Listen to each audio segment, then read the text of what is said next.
Good evening and welcome. My name is Juan Carlos Gamarra. I'm the Ambassador of Peru here in the United Kingdom. And I'm very pleased today to present the photographic exhibition Vice-Admiral Martin Guise, His Heritage. It will be given by Lieutenant Commander Michel Laguerre, and it has been organized by the Embassy of Peru in the UK and the Peruvian Navy. And this is all in the context of our celebration of Peru's bicentennial this year. Some of you may know, but Admiral Guise was born 241 years ago today. He's a key figure of the Peruvian Navy and of Peruvian history. He was a British naval officer who went to Peru to fight for the independence cause. And in that case, and in that sense, he is well respected and very much remembered in our country. He played a pivotal role in the process, and I think it's more than fitting that we should honor him in this way here in the UK today, on his birthday. Michel Laguerre will explain to us in more detail, of course, the importance Guise had for Peru. But I would like to introduce Michel Laguerre before he does so. Michel is Lieutenant Commander of the Peruvian Navy, as I just mentioned. He has a master's degree in history from Catholic University of Peru. He is also author of several books, including Three Naval Heroes from Lambayeque, co-authored with Dr. Héctor López Martínez, The Oncenio and Development of the Peruvian Navy, 1919-1930, and US Naval War College and Peruvian Superior Naval War School.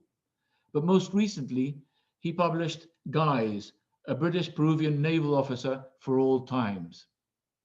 He is also co-editor with Dr. Scarlett O'Fallon and Mauricio Novoa of the book Miller, Military Officer, Politician and Peruvianist, 1795-1861. Michel is a collaborating member of the Center of the Strategic Maritime Studies of the Institute of Historical Maritime Studies of Peru. He is associate member of the Corbett Center for Maritime Policy Studies of King's College London, and he is associate member of the Rivaagüero Institute of the Catholic University of Peru. Currently, he heads the Department of Historical Affairs and Documental Heritage of the Directorate of Maritime Interests in the Peruvian Navy. With that introduction, I thank you very much, Michel, for once again participating in this embassy's effort to promote our bicentennial here in the United Kingdom, and you have the floor, please.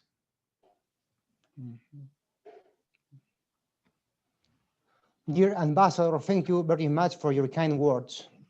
Good evening, everyone. It is a great honor to have been invited to present this photographic exhibition. I would like to thank the Embassy of Peru in the United Kingdom for the invitation. It is good to be back. In this opportunity, we are going to watch the life of a man that gathered values and actions that entangled in good ways the common history of Great Britain and Peru. I'm going to lead you through Martin Guise's life, hoping you can learn more about his heritage in both nations, the United Kingdom and Peru. I think, and I believe, that he is the perfect link between us. The sources of the photos are common license, the Naval Museum of Peru, the Maritime Museum Greenwich, and private collections. I hope you enjoy them. If you have any questions, please let us know in the Facebook Live, in the chat of the Facebook Live. But first, I would like to apologize for my pronunciation. I promise I will work on it for future presentations. I'm going to share the image in this moment.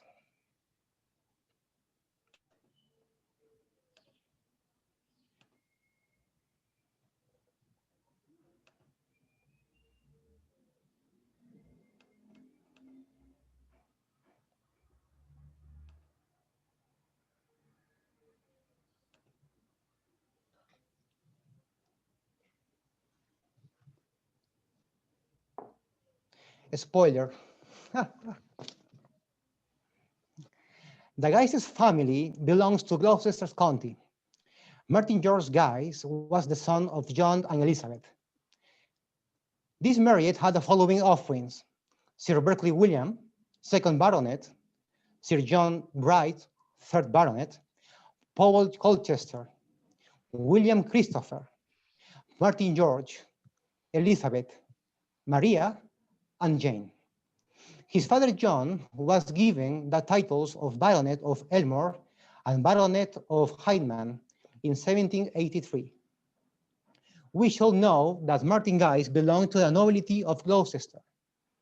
His father, John Guise of Elmore and Kleimann, was mentioned in the book An Alphabetical Account of the Nobility and Gentry related unto the several counties of England and Wales. The coat of arms of the Guises family have 7 lozenges conjoined. In the crest out of a ducal coronet, a swan rising. The motto is Quo honestur eu tutor. The most honest, the most reliable. This is a perfect motto for these times. In this picture, we can see a drawing of the old city of Gloucester, where Martin George was born in 1780s. As we can see, it was a calm city with an evident link with the Severn River, the longest in the United Kingdom. In this picture, we can see Elmore Court, the house that belongs to the Guise family, and I heard that until today. Here we can see another view of the city, Gloucester from the Severn River.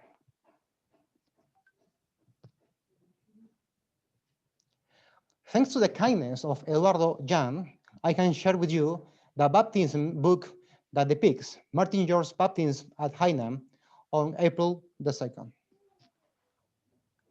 I know that you can't read, but if I make some zoom, we can read it. In the last line, we can read Martin George, son of John Guise, and by Elizabeth, his wife, at Hainam. I have the honor to introduce to you Sir Berkeley William, the eldest brother of Martin George.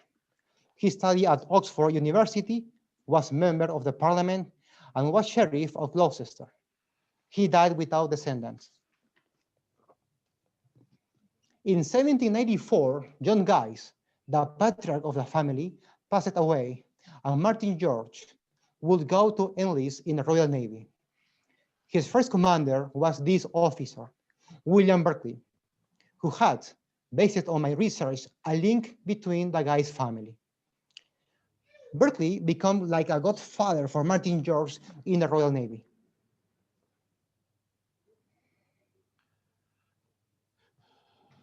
In this particular year, Berkeley had returned to England after the glorious 1st of June, the first and largest fleet action of the naval conflict between Great Britain and the First French Republic during the French Revolutionary Wars. This was the period when Great Britain engaged in a long-term war against first the French Republic and then against this soldier who became one of the most influential generals of world history, Napoleon Bonaparte. In 1795, Martin George was transferred to His Majesty's ship Jason. He stayed on board this warship for 3 years. According with the Admiralty's librarian, who provided information regarding Guise's career in the Royal Navy, it was during this time that Guise had the first opportunity of meeting Nelson, when the ship was in Tagus, Portugal. This picture represents the Jason capturing La Seine, a French frigate. I should say that Guise was not on board during this event. He had already been transferred to His Majesty's ship, London.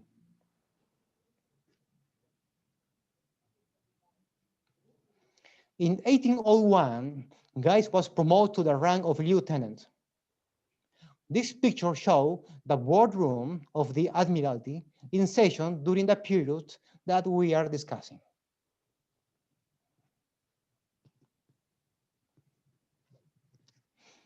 The Navy Board located in Somerset House, London, was the building where the Admiralty evaluated Guise to be promoted lieutenant in His Majesty's Navy.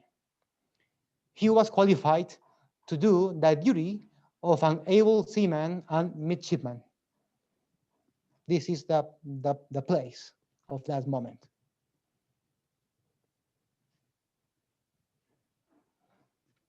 After the war against Bonaparte,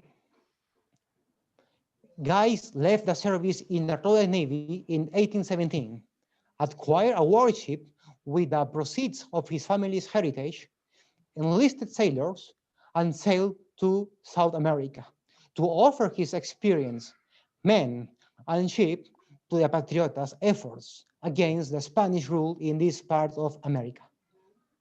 This view shows us the Valparaiso Bay in Chile, the harbor of the departure of the San Martin's liberating expedition, in which Guise participated. This painting was made by the British artist Charles Wood, who stayed in Chile after the war and began a distinguished art career. Lord Thomas Cochrane was, no doubt, the most prestigious Navy officer during this campaign. His relationship with Martin George was not the best. Nevertheless, they learned to work together, but this would not last for a long time. This engraving, based upon the painting of Estrelli, was provided by the 14th Earl of Dundonald, Ian Cochrane, to Sir Berkeley Gage, Knight Commander of the British Empire and British Ambassador in Peru in 1960. We know the address from which this engraving was sent to Peru, the Cavendish Hotel, Jermyn Street, London. Until the arrival of Cochrane, Guise was the only senior officer with regular naval experience in Chile. This beautiful painting represents the departure of the first Chilean Navy to the Viceroyalty of Peru, the previous of the liberating Navy. In one of those ships, Martin Guise was the commander. In fact, he was the commander of the Lautaro, and his performance on board was very strict in the management of the seamen.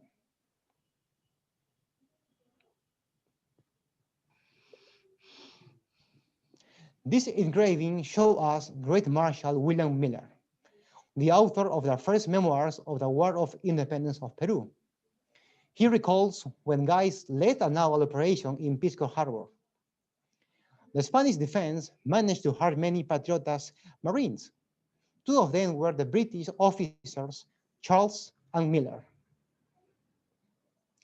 Miller wrote the next text in his memoirs. I'm going to quote him.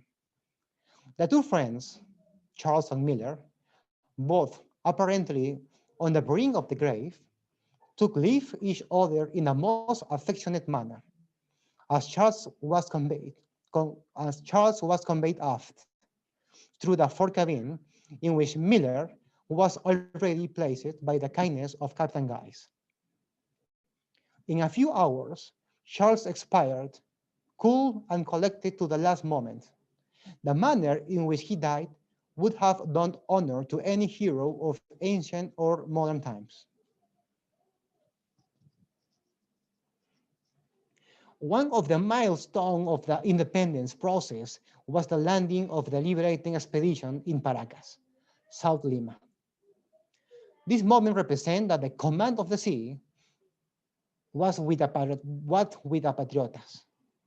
This beautiful painting belongs to the Naval Museum of Peru and depicts several information regarding this landing that lasted almost 4 days to be completed. Few months later, Martin George Guise and Lord Cochrane engaged in one of the bravest naval operations in this campaign, the capture of the Spanish warship Esmeralda, anchored off Callao. This was a big blow for the Spanish power in Peru. Guise led the operation because Cochrane got hurt at the beginning of the action. The truth of that night inspired some patriots to rename the Esmeralda with the name of Guise. Cochrane disliked very much that idea. A consequence of this capture was the desertion of the Royal Numancia Regiment to the Patriotas Army. This drawing, possible made by Bernardo O'Higgins, showed that moment. Less than 8 months later, General José de San Martín will proclaim the independence of Peru. Guise was present in that historical event. This engraving, published with the Louis Bennett Stevenson's book, show how the harbor of Callao looked like in times of Guise. We can see the fortresses of Callao and the mountains surrounding the capital of Peru.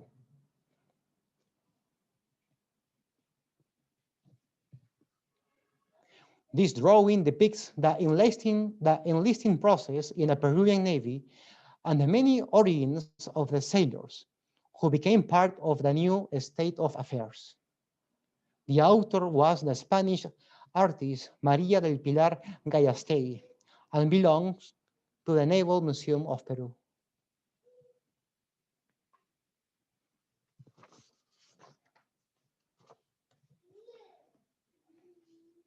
We can stop for a few moments to describe this astonishing painting made by José Gil de Castro, a well-known painter during this time. This portrait is dated in 1823. We see Vice-Admiral Martin George Guise with his naval uniform and medals. We can see the expression of self-confidence in his face. In the chest of the uniform, he wore 2 high-rank medals. Near to his left arm is the Legión del Mérito, the Legion of Merit of the Republic of Chile, established by Bernardo O'Higgins in 1817. The other medal was established by General José de San Martín to award those who were part of the liberating expedition. In this medal, we can read the next inscriptions. Yo fui de la Escuadra Libertadora. I was a member of the liberating navy. Below these 2 medals, we can see a golden plate that have the following inscription: El Perú a sus libertadores. Peru to his liberators. This golden plate with the white strips belongs to the Orden of the Sun, la Orden del Sol. The history of this painting is quite interesting because the widow of Martin George sent it to England for some hereditary issues. That's why we can read the following words in the painting. Martin George Guise, Vice-Admiral of Peru, slain before the Fort of Cruces in the river of Guayaquil, December 1828. This painting was returned to Peru after the Second World War, thanks to Emilio del Taus, who was descendant of Martin George Guise and Peruvian diplomat officer in the United Kingdom.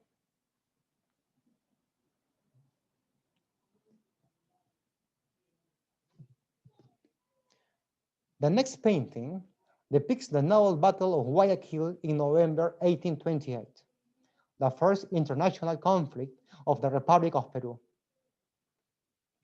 In this war, Martin George Guise led the Peruvian Navy operations, and like Nelson, he died on board his flagship defending the honor of his now new country. The war finished with a Peruvian victory. I want to show this, on On recent years, and thanks to the efforts of Rear Admiral Francisco Llavar and the Maritime Issues Direction of the Peruvian Navy, this figurehead is in the permanent exhibition in the Naval Museum of Peru. I must say that is the same model and age of the Guise's flagship had during the Battle of Guayaquil.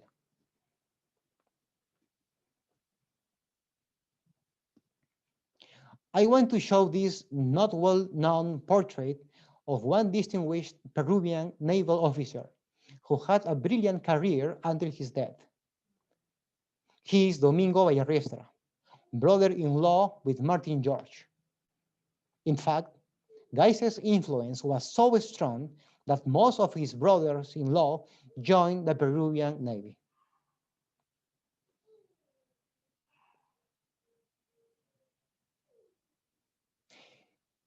He obtained the rank of Rear Admiral of the Peruvian Navy. This is Juana, the wife and later widow of Martin George. When they got married, she was 17 years old and Guise 47 years old. They had two daughters. Juana was the daughter of a faithful royalist who died in 1820 and who had fought against the Guises' beliefs. Mercedes Guise Vallarriestra got married with the British Vice Consul in Pisco, John Darnell, and are the grandfathers of well-known personalities, such as the pioneer of the aviation, Peruvian pilot Jorge Chavez Darnell, and the Peruvian Navy captain Juan Daltaus Darnell, who was one of the first commander of the Peruvian submarines at the dawn of the second decades of the 20th century. We should remember that in Peru, we use as principal surname the first one.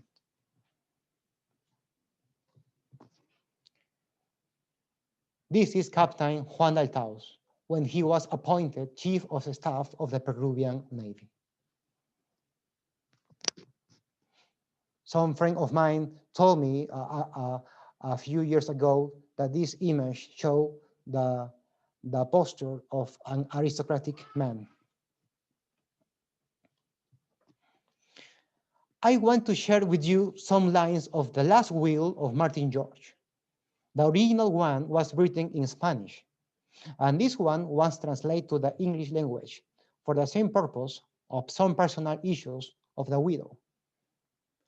This document was sent to England, and thanks to Miguel Daltaus Guarderas, we can read it today. I'm going to read only a small part. In the name of Almighty God, by whose power may all things have a good and happy end. Amen. Let it be known to all who may see this, my last will and testament, that I, Don Martin Guise, Vice-Admiral of this Republic of Peru, and native of the capital of Lima, declare that I am from Kleimann, Court, Gloucestershire, in England, legitimate son of my Lord Baronet Don John Guise, and of my Lady Doña Isabella Elizabeth Bright, my fathers and lords, being dead, and may eternal glory attend them. I being in good and sound health, for which I offer to His Divine Majesty my grateful thanks, and being of good memory and sound understanding, and having entire belief in the great mystery of the most holy Trinity, Father, Son, and Holy Ghost. Three persons, quite distinct, and one sole divine essence, and in all the other mysteries in which our Holy Mother, the Church, teaches, and I believe in the Holy Catholic and Apostolic faith, in which I have lived and purpose to live and die, a Catholic and faithful Christian, invoking the intercession of the most gracious Queen of Angels, Mary, the most Holy Mother of God and Our Lady. These two news reports of 1926 show the superb ceremony of the transfer and reburial of the bodies of Admiral Guise and Marshal Miller. During this occasion, His Majesty ship Colombo participated in all the ceremony. One of the photos depicts the Franciscan robe in which the body of Guise was buried in 1829, and he is surrounded by the Valle family and Peruvian Navy Captain Germán Stiglitz.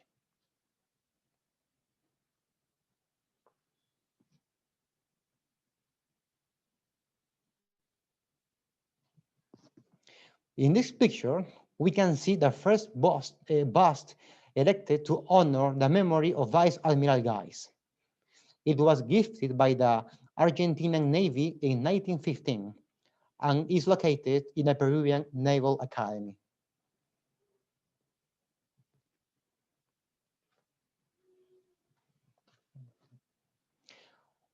Four years ago, the Peruvian Navy, the Británico, and other public associations organized a significant event to unveil the brand new monument in Lima, erected in memory of Vice-Admiral Guise. In this opportunity, Her Royal Highness Prince Anne and Admiral Gonzalo Rios, General Commander of the Peruvian Navy, unveiled this monument. The presence of a high-rank member of the royal family highlights the relationship between the two nations. Here we can see another views of that moment.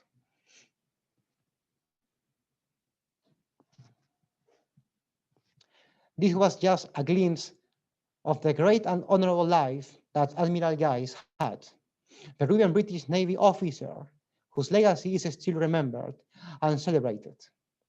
Thank you very much for your kindness and time.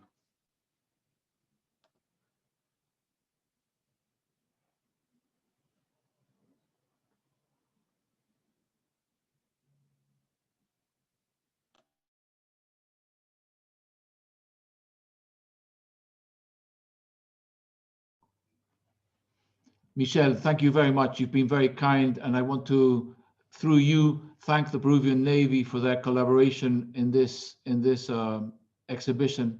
I think it's been a very fitting tribute to Vice-Admiral Martin Guise that we should remember him on this day, the day he would have been 241 years old. And in our bicentennial, I think it's most important to remember those British citizens that helped us, that through their efforts, through their sacrifice, helped in such an important cause that was the freedom of Peru and the freedom of the countries in our region back in those days. So I repeat, it's not the first time you've been with us talking about Peruvians, and I hope, and it certainly won't be the last time. Thank you very much. And to our viewers, I want to thank you for being with us, and I want to recommend you to always keep tabs on our social media, because we will be holding many events throughout this year that will give more ideas on the many cultural and academic consequences of our freedom in 1821. Thank you, Michel. Thank you very much. Goodbye.